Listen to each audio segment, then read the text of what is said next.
Welcome to Best Incorporated Soldering Tip of the Month.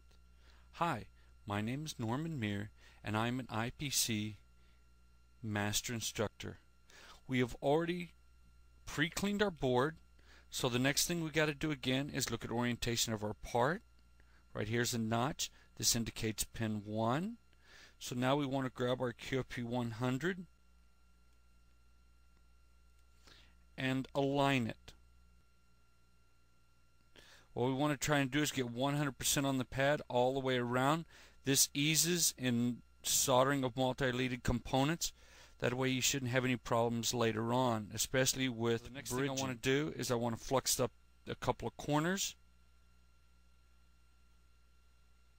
Just like that. Clean my tip off very well into the center of the hole. Go to the outer edge and finish cleaning it.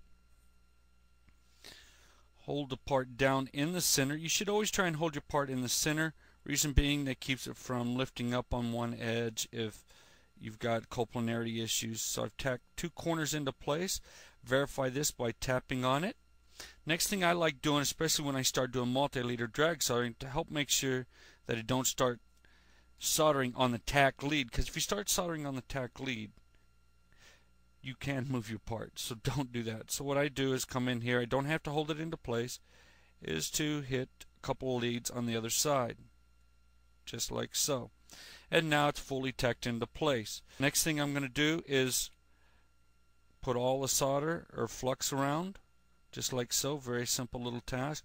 Now be careful when you do this so you don't bend your legs of your part, because these do become a very brittle. Next thing you want to do is to move your part in just like this. Bring it in close so you can see what you're doing. Now what you're going to do is you're going to lay your solder up on top of the foot area, and I'm talking about here where you're going to be also with the pad area. Don't hang it up in here or up against that. Now what we're going to be doing next is we're going to be using a different style of tip than the bent conical.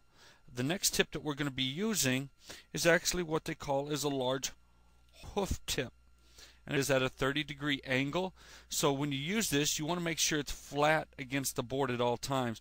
So when you come down on top of that solder, you come down and out, down and out. Now what you're going to be using is the legs to guide you down to the top of that solder and out. Okay, the next thing I do is to lay my solder on top of that foot area just like so.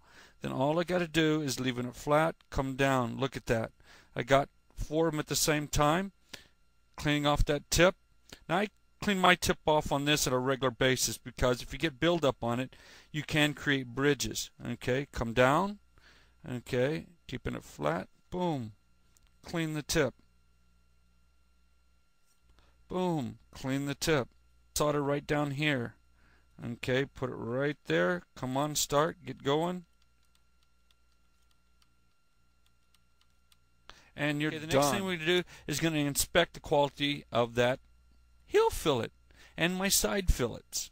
Okay, let's increase magnification so you can really see it. Look at that. Doesn't that look pretty?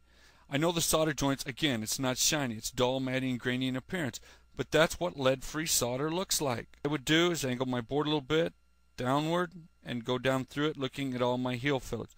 And if you notice, the light is hitting it all in the same spot. Hopefully you've had a good time during this video stream and this little training.